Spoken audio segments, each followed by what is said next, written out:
Hello friends, so today we are seeing the some questions related to digital electronics. Okay, so digital electronics जिसको हम बोलेंगे digital system and application करके एक subject, या फिर नाम भले ही चेंज हो सकता है लेकिन जो कंसेप्ट है, कोर कंसेप्ट है वो सेम ही रहेगा, जिसके अंदर आप देखेंगे बहुत सारे नंबरिंग सिस्टम होगा, numbering digital numbering system. Okay, octal numbers, hexadecimal numbers, binary numbers, ये सब जो चीजें हैं वो होंगी। फिर बाद में आ जाता है सेकंड कंसेप्ट होता है लॉजिक गेट्स। तो वहाँ पे फिर basic logic gates, derive logic gates, universal gates, ये सब कंसेप्ट आ जाती है। फिर उसके बाद में जो होता है कि सिंप्लीफिकेशन ऑफ बूलियन एक्सप्रेशन। तो बूलियन एक्सप्रेशन क्या होते हैं, जब आप लॉजिक गेट्स सीखेंगे तो आपको उसका थोड़ा बहुत आइडिया होगा। आई होप सो आप ये वीडियो देख रहे हैं तो आपको उसका थोड़ा बहुत नॉलेज तो होगा, जरूर होगा।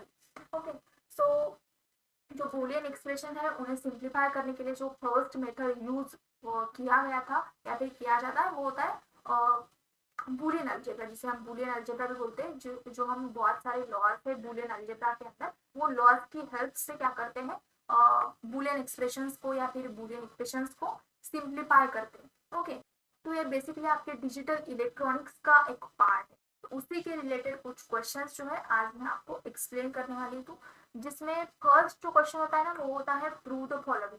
मतलब आपको एलएचएस भी दिया हुआ है, आरएचएस मतलब left hand and right hand side दोनों दिया हुआ है इज इक्वल टू साइन के साथ। तो मतलब ये आपका पूरा एक इक्वेशन है जिसको आपको सिंप्लीफाई करना है, आइदर लेफ्ट साइड को पकड़ के राइट हैंड साइड के इज इक्वल टू आपको लेके आना है, या फिर राइट हैंड साइड को लेफ्ट हैंड साइड तक सिंप्लीफाई करते हुए लेके आना है। तो सिंप्लीफाई आपको सिंपल जो भी बूलियन लॉज हमने देखे हैं वो उसकी हेल्प से। अगर आप चाहते हो कि मैं आपको बूलियन लॉज जो है, मतलब बूलियन अलजेब्रा के अंदर जो भी लॉज आते हैं वो सारे लॉज भी अगर आपको एक्सप्लेन चाहिए, उसका भी एक्सप्लेनेशन या फिर कौन से लॉज है, तो आप मुझे कमेंट सेक्शन में जरूर बताइए, तो मैं उसका भी एक वीडियो अलग से लेके आऊँ। ओके, सो पहले तो ये क्वेश्चन हम देख लेते हैं कि कैसे सॉल्व करते हैं। ओके, सो फर्स्ट क्वेश्चन जो है हम सॉल्व करेंगे।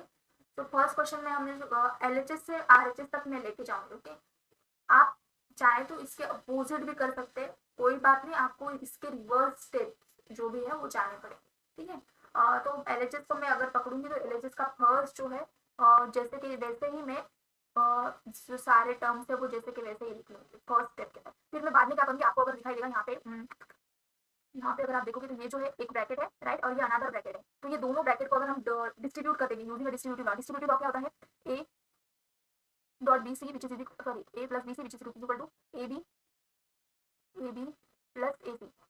तो ये जो होता है आपका डिस्ट्रीब्यूटिव लॉ है बेसिकली। तो ये डिस्ट्रीब्यूटिव का लॉ का ही यूज करके हम ये ब्रैकेट को भी सिंप्लीफाई करेंगे। अब आप कहेंगे यहाँ पे तो आपने दो ही टर्म लिए, जैसे कि यहाँ पे मैंने दो ही टर्म लिए हैं और यहाँ पे तीन टर्म से, तो कोई बात नहीं, आपको क्या करना है, ये जो ए कॉम्प्लीमेंट बी है या फिर ए बार बी है उसी को क्या करना है, ए के साथ भी मल्टीप्लाई करेंगे, बीच में प्लस का साइन आएगा, फिर बी बार के साथ भी मल्टीप्लाई करेंगे, बीच में यही साइन कंटिन्यू होगा, और यहाँ पे अगेन इसके साथ भी मल्टीप्लाई करेंगे। ओके, सो मैं सिंप्लीफाई कैसे करूंगी, देखो यहाँ पे मैंने नेक्स्ट स्टेप में किया हुआ है, ए को जैसे कि वैसे लिखा और ये ब्रैकेट को, ये पूरे ब्रैकेट को मल्टीप्लाई किया विद ए, ये बीच वाला साइन जैसे कि वैसे रखा है। ये साइंस में बहुत सारे लोगों को कंफ्यूजन होता है, आई नो दैट, बट आप थोड़ी प्रैक्टिस करोगे और थोड़ा फोकस करोगे तो आपको ये कंसेप्ट क्लियर हो जाएगा। ओके, और नेक्स्ट टर्म होगा हमारा बी कॉम्प्लीमेंट और A complement B. Next term होगा A B A complement B using a distributive law. Okay, next line में हम क्या कर लेंगे, ये जो टर्म्स है ना, ये जो टर्म है, ये पूरे टर्म को हम ब्रैकेट चेंज कर सकते हैं, हमारा एसोसिएटिव लॉ। एसोसिएटिव लॉ यहाँ पे देखो मैंने लिखा भी हुआ है ए बी सी, तो आप जो है ब्रैकेट शिफ्ट कर सकते हो, मतलब ये ब्रैकेट ए बी सी ऐसे करके आप शिफ्ट कर सकते हो। यहाँ पे दोनों जो है, दोनों का जो भी वैल्यू आएगा वो इजी, दोनों इक्वल ही रहेगा, तो आप ये शिफ्टिंग कर सकते हो। ओके, तो आप ये शिफ्टिंग कर सकते हो। तो मैंने ब्रैकेट चेंज कर दिए, तो अभी ए कॉम्प्लीमेंट और ए दोनों साथ में है, राइट। यहाँ पे भी सेकेंड टर्म जो है, यहाँ पे मेरा जो है B complement A complement B था, राइट। मुझे अभी क्या चाहिए, मुझे बी कॉम्प्लीमेंट और बी साथ में चाहिए। तो पहले तो मैं ये जो दोनों टर्म्स है यहाँ पे कम्यूटेटिव लॉ यूज करूंगी, सॉरी यहाँ पे कम्यूटेटिव लॉ लिखने का रहेगा। कम्यूटेटिव लॉ क्या बोलता है, अगर आपका ए बी टर्म है तो उसी को आप सिंपली लिख सकते हो बी ए करके, दोनों भी इक्वल है, दोनों इक्वल है। ओके, तो ये कम्यूटेटिव लॉ बोलता है। तो मैं कम्यूटेटिव लॉ यूज करके दोनों को इंटरचेंज कर लूंगी पहले तो।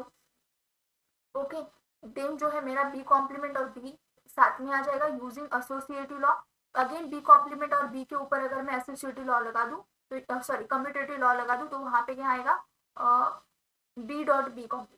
ओके, अभी मैं अगेन आपको बता दूं जहां पे कोई सिंबल नहीं है, मतलब कि यहाँ पे देखो कोई ऑपरेशन नहीं है, अभी ए बी है यहाँ पे राइट, तो इनके बीच में कौन सा ऑपरेशन होगा, डॉट ऑपरेशन। जहां पे भी कोई सिंबल नहीं है ऑपरेशन का तो वहां पे डॉट ऑपरेशन आपका परफॉर्म होता है।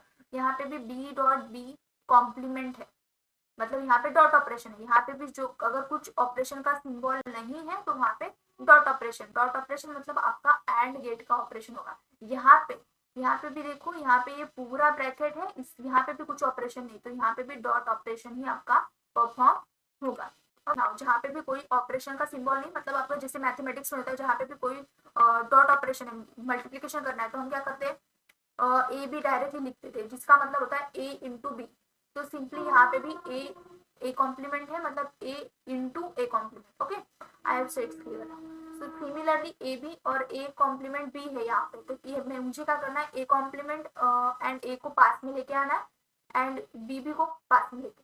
तो मैं क्या करूंगी, यूज करूंगी कम्यूटेटिव एंड एसोसिएटिव लॉ का यूज करके उन दोनों को पास में लेके आना। ओके, सो आपका देखो एक डॉट ए कॉम्प्लीमेंट यहाँ पे आया, बी डॉट बी कॉम्प्लीमेंट, और यहाँ पे भी देखो ए डॉट ए कॉम्प्लीमेंट है। तो ये जो है आपका इनवर्स लॉ है। इनवर्स लॉ क्या बोलता है कि ए कॉम्प्लीमेंट और ए दोनों का अगर मल्टीप्लीकेशन करेंगे तो आंसर आपको जीरो ही मिलेगा। आप तो ये इसका आंसर होगा जीरो, इसी का भी आंसर होगा जीरो और इसका भी आंसर होगा जीरो। बट अगेन यहाँ पे अगर आप ध्यान देंगे तो बी डॉट बी है, तो बी डॉट बी मतलब आपका, और यहाँ पे आइडेंपोटेंट लॉ आप यूज कर सकते हो जिसका आंसर होता है बी। मतलब अगर दो बार सेम चीज को ऊपर आप डॉट ऑपरेशन करेंगे तो आंसर आपको सेम चीज ही मिलेगा, मतलब B dot B is nothing but B, तो हम लिख सकते हैं। बट आई थिंक सो वो करने की जरूरत नहीं की थी क्योंकि लास्ट में आपका आंसर जीरो ही होने है, बट इट्स ओके। सो हमने आइडेंपोटेंट लॉ यूज किया और इनवर्स लॉ का यूज करके यहाँ पे आ गया zero, B as it is, A complement as it is, और बी डॉट बी कॉम्प्लीमेंट का हो गया जीरो और ए डॉट ए कॉम्प्लीमेंट का हुआ जीरो, एंड यहाँ पे आ गया आपका आइडेंपोटेंट लॉ यूज करके बी। अभी देखिए नल लॉ हमारे पास है जिसकी हेल्प से हम क्या कर सकते हैं, जीरो डॉट बी को हम लिख सकते हैं as zero, A complement dot zero को हम लिख सकते हैं zero using this null law. Okay, तो null law A dot zero is equal to what, zero. मतलब अगर ए और जीरो का एंड ऑपरेशन करेंगे तो आंसर आपको जीरो ही मिलेगा। ओके, नेक्स्ट तो तीनों भी टर्म जो है जीरो हो जाएंगे एज रिजल्ट। आपको देखिए यहाँ पे zero plus zero plus zero, पर यहाँ पे प्लस जो है आपका क्या होता है, और ऑपरेशन होता है। और ऑपरेशन में अगर तीनों भी इनपुट मतलब जितने भी सारे इनपुट्स हैं आप यूज करें, अगर जीरो है तो आपको मतलब क्या होगा, आउटपुट आपका जीरो ही मिलेगा। मतलब all inputs are low then the output will become zero. So आपको यहाँ पे आउटपुट जीरो ही मिलेगा। ओके, सो आई होप से फर्स्ट क्वेश्चन जो होगा आपको क्लियर हो गया होगा।